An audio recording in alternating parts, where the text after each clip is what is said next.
Okay, so I did my topic on uncontacted and isolated tribes. Mainly, should we contact them?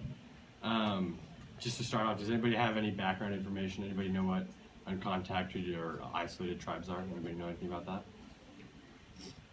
Like that one island that hasn't been contacted. Yeah, North Sentinelese. I'll talk about them in a second. To start off, I want everybody to just close your eyes real quick. So imagine that you are alone, right? Completely isolated. It's not like your parents left for the weekend or your friends are all hanging out without you or whatever. You are completely alone. You are the last survivor of your civilization. You are the sole holder of all your tribe or your civilization's knowledge, religion, everything about that, right? You are it. And you guys can open your eyes now. That's how the man of the whole lives. He is a tribal man, and researchers believe that his entire tribe was slaughtered by illegal drug traffickers, criminals, strip miners, poachers, loggers, or people who just want to use their land for monetary gain. He is a very violent man. When researchers try and get close to him, they can't because he's just, is very protectful of himself. And that's because they believe that he had a very traumatic experience about 30 years ago, where his entire tribe of probably, I think it was 250 people, were just slaughtered, and he was it. So now he is nomadic and just, does what he does. Oh shoot.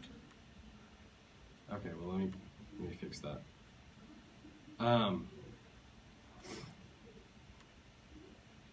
So the North Sentinelese are a tribe outside of India.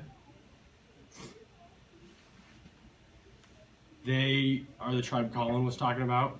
They are a very violent tribe to outsiders.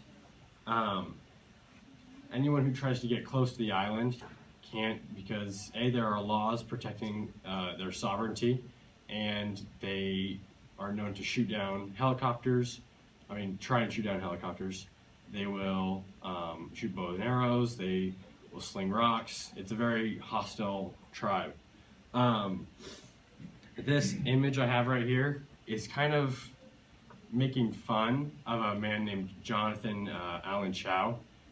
He was in the news a couple years ago because he was a self-proclaimed missionary that went to the North Sentinelese Island and trying to preach Christianity. He'd been warned by the Indian government many times not to go out there, and he just kept ignoring the warnings, and eventually was killed by these people. Okay, so there are people that argue we should contact these tribes, and there are people that argue we shouldn't. The people who argue that we should say that we need to do it now, in a controlled and respectful and protective way, or it'll be done in a violent, brutal, uncontrolled way. Like talking about those illegal poachers or miners, strip miners, loggers, drug traffickers. Any of those people would have reason to take out these people.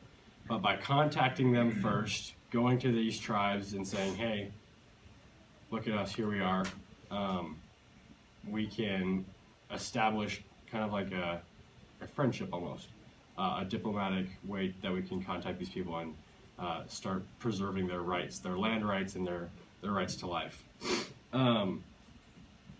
And that would need to be done with necessary precautions, because there are many instances where simply a hug or a handshake or talking to someone spreads pathogens and will lead to lots of people dying.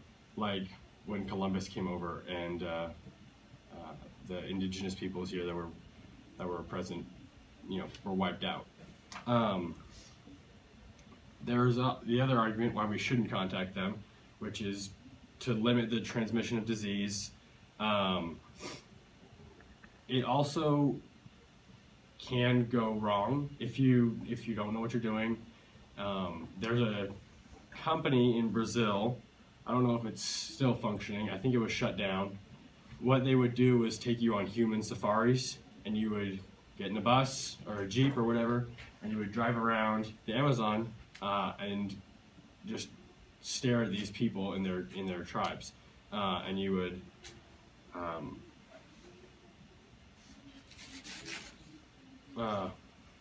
okay.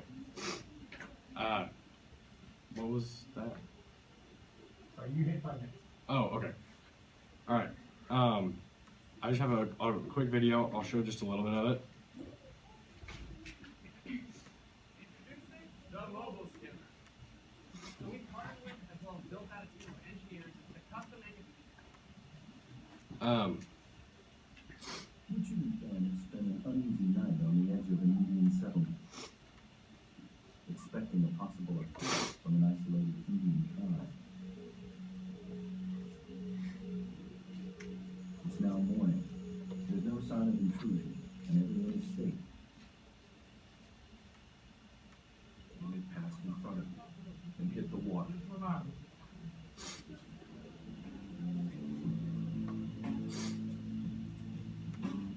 Alright, well, I can't show the whole video, but basically, that guy is talking about how he was attacked by, he's a researcher trying to protect those people's rights in Africa, some of these uncontacted tribes, and he was recounting how he was attacked by these tribes trying to defend themselves. In my opinion, I think that these tribes should be isolated as much as possible. A lot of them have chosen that lifestyle and want to stay that way. Like the North Sentinelese, they're not just a savage backwards tribe. They've purposely isolated themselves and stayed away from our civilization. But I also think that with the increasing dangers of illegal drug traffickers, poachers, miners, all these people who want to use their land and just slaughter them, we need to do some